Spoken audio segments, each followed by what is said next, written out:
Chernobyl, a silent spring. In the early hours of April 26, 1986, an invisible cloud rose silently over the forests and farmlands of northern Ukraine.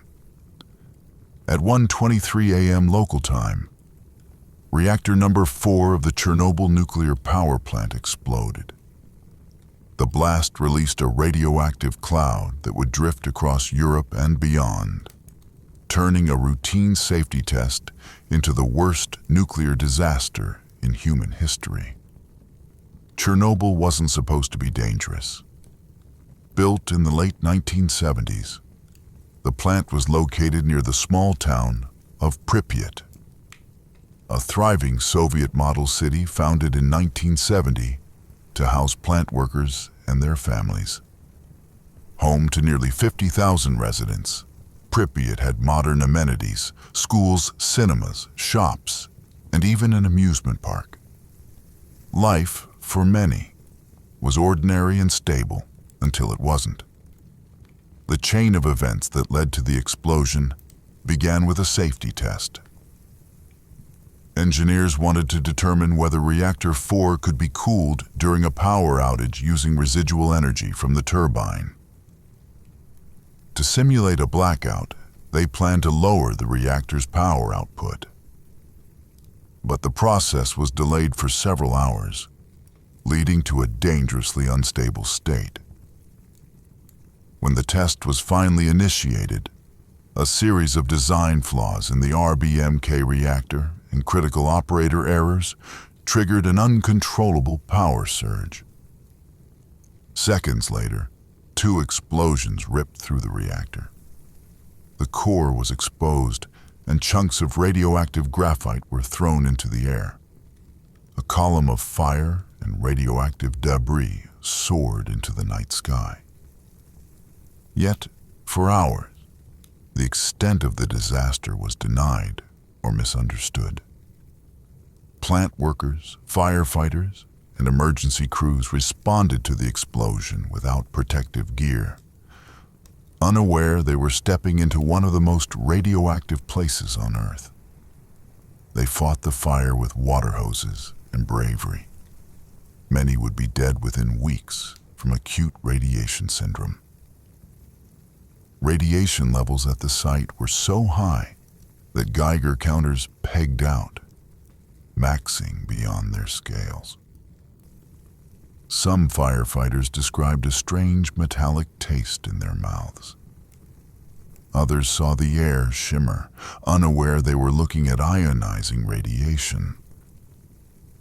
Despite the danger, the Soviet government delayed acknowledging the severity of the accident.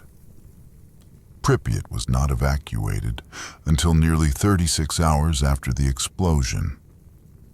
Buses arrived silently, and residents were told to bring only essentials. They would return in a few days, officials said.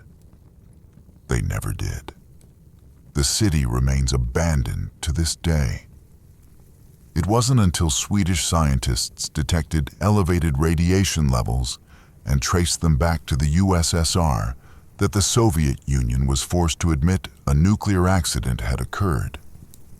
By then, the radioactive cloud had drifted across Europe, spreading isotopes like iodine-131, cesium-137, and strontium-90.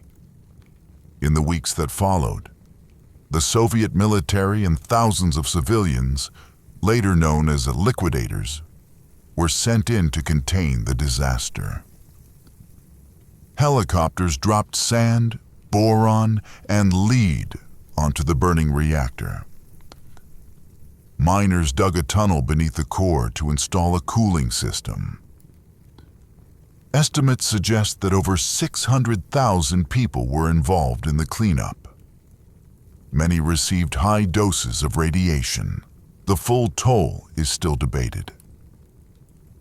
According to the World Health Organization, thousands of thyroid cancer cases were attributed to radioactive iodine exposure, particularly in children. Some estimates suggest that tens of thousands more may have died from long-term effects, though precise numbers are difficult to confirm. The disaster had deep political and psychological consequences. In the Soviet Union, it shattered public trust in the government's transparency. In 1991, Mikhail Gorbachev would later describe Chernobyl as one of the major causes of the USSR's collapse. Globally, it ignited fears about nuclear energy, halting reactor programs across Europe and fueling anti-nuclear movements. The 30-kilometer exclusion zone around Chernobyl remains in place today. Nature has reclaimed much of the area. Wolves, lynxes, boars, and even wild horses roam the radioactive forests. Ironically, in the absence of humans, wildlife has flourished, although some animals exhibit genetic mutations. In 2016, a massive steel structure known as the New Safe Confinement was slid over the crumbling sarcophagus to prevent further leaks. It is designed to last at least 100 years, but the waste inside will remain dangerous for millennia. Chernobyl is more than a disaster. It is a symbol of human fallibility, of the dangers of secrecy, and of the unpredictable power of technology gone wrong. It is also a lesson that safety must never be compromised, that transparency matters, and that the scars of negligence can last for generations. Today, the abandoned streets of Pripyat stand as a time capsule. Schoolbooks still lie open on desks, dolls gather dust in nurseries. The Ferris wheel, which never opened for the May Day celebrations in 1986, towers over the silent city, a haunting monument to a spring that never came.